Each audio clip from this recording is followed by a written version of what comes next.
पूर्व मुख्यमंत्री एवं नेता प्रतिपक्ष जयराम ठाकुर ने बुधवार को अर्की में हुए भीषण अग्निकांड स्थल का दौरा कर प्रभावित परिवारों से मुलाकात की और उनके साथ गहरा दुख साझा किया। इस दौरान स्थानीय भाजपा सांसद सुरेश कश्यप भी उनके साथ मौजूद रहे और दोनों नेताओं ने घटनास्थल का बारीकी से निरीक्षण कर स्थानीय व्यापारियों व आम जनता की समस्याओं को सुना। जयराम ठाकुर ने स्थानीय भाजपा नेताओं के विशेष आग्रह पर उन साहसी युवाओं को सम्मानित किया जिन्होंने अपनी जान की परवाह न करते हुए आग की लपटों के बीच रेस्क्यू ऑपरेशन चलाया और राहत कार्यों में तेजी दिखाकर कई जिंदगियां बचाई।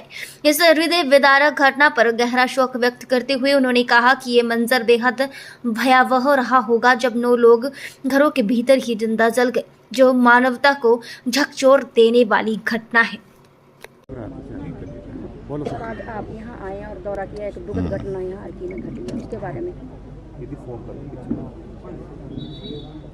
रविवार की रात को एक बहुत ही दुखद घटना यहाँ पर अर्की में घटित हुई है और जिसकी जानकारी हमें तो सुबह मिल पाई, क्योंकि जो जानकारी हमको मिली तो रात के लगभग 2-2:30 बजे के करीब जो है वो आग लगी और उस आग में जो अभी तक जो जानकारी हमको मिल पाई है उस जानकारी के अनुसार 9 लोगों की दुखद मृत्यु हुई है,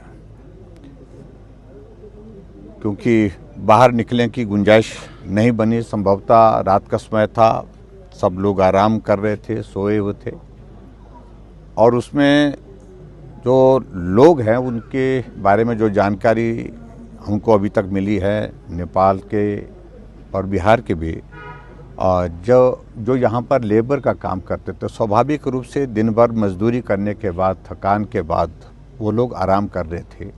आग अचानक लगी, बाहर निकलने का रास्ता नहीं मिल पाया, ऐसा लगता है। और अभी तक जो आंकड़ा हमारे सामने यहाँ पर आया है, जहाँ जिनकी वेरिफिकेशन का प्रोसेस अभी तक चला है, तो 9 लोगों की इसमें ज़िंदगी गई है। सचमुच में ये बहुत हृदय विदारक घटना घटित हुई है इस इलाके में, पूरे प्रदेश भर में चारों तरफ इसके पश्चात मातम है।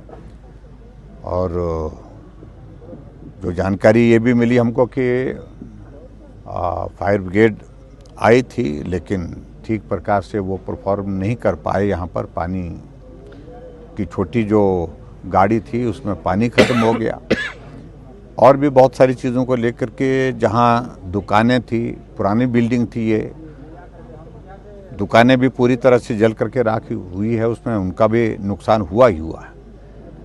लेकिन सबसे बड़ी पीड़ा का विषय हम सब लोगों के लिए है कि जिंदगियां बहुत गई हैं।